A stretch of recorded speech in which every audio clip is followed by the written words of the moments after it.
శ్రీకాకుళం జిల్లా పలాస రైల్వే స్టేషన్లో RPF SI Malyadri ఆధ్వర్యంలో సిబ్బంది తనిఖీలు నిర్వహిస్తుండగా 2వ నెంబర్ ప్లాట్ఫామ్ పై అనుమానాస్పదంగా తిరుగుతున్న ఇద్దరు వ్యక్తులను అదుపులోకి తీసుకుని 40 కిలోల గంజాయి స్వాధీనం చేసుకున్నారు.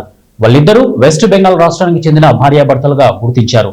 ఇద్దరు ముద్దాయిలను అదుపులోకి తీసుకుని విశాఖ కోర్టులో హాజరుపరుస్తామని శుక్రవారం మీడియా సమావేశంలో జీఆర్పీ సిఐ రవికుమార్ తెలిపారు.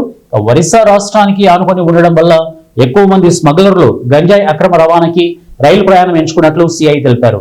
గంజాయి రవాణాను నిర్మూలించడానికి ప్రత్యేకమైన శ్రద్ధ తీసుకుని చర్యలు చేపడుతున్నందున వాటిలో భాగంగా రైలు మార్గం ద్వారా ఒడిశా రాష్ట్రం నుంచి దేశంలోని వివిధ ప్రాంతాలకు గంజాయి అక్రమంగా రవాణా చేస్తున్నందున ఆర్పీఎఫ్ సిబ్బంది ఆర్పీఎఫ్ వారి సమన్వయంతో అన్ని రైల్వే స్టేషన్స్ లో కూడా ప్రత్యేకమైన నిఘా ఏర్పాటు చేయడం అయింది.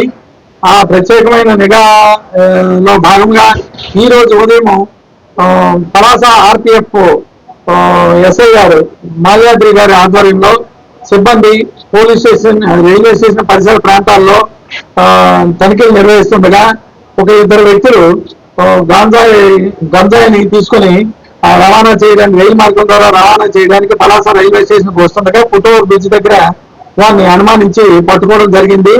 వారిని విచారిస్తే తెలిసిందేమనగా వాళ్ళిద్దరూ కూడా భార్యాభర్తలు. అతని పేరు సజాద్ అన్సారీ, అతని భార్య పేరు జులీ పర్వీన్. వీళ్ళిద్దరూ కూడా బీహార్ రాష్ట్రానికి చెందిన వాళ్ళు. వీళ్ళిద్దరూ ఈ మధ్యనే మ్యారేజ్ చేసుకోవడం జరిగింది.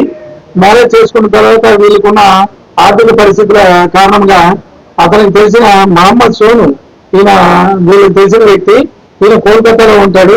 ఆయన గాంజా వ్యాపారం చేస్తున్నట్టుగా మా యొక్క విచారణలో తెలుస్తుంది. ఆయన ఏంటంటే వీళ్ళకి ఆఫర్ ఇచ్చాడు, ఒక్కొక్కరికి 10,000 రూపాయలు ఇస్తాను, మీరు బరంపూర్ వెళ్ళండి, బరంపూర్ వెళ్ళిన తర్వాత ఒక పర్సన్ ని, అదే ఆయన పేరు సమీర్ సబార్, ఆ వ్యక్తిని కలవండి. ఆ వ్యక్తిని కలిస్తే ఆయన మీకు గాంజా ఇస్తాడు. ఆ గాంజా తీసుకొని మీరు నాకు సంప్రదించి రైల్వే స్టేషన్ తీసుకొచ్చి అప్పగిస్తే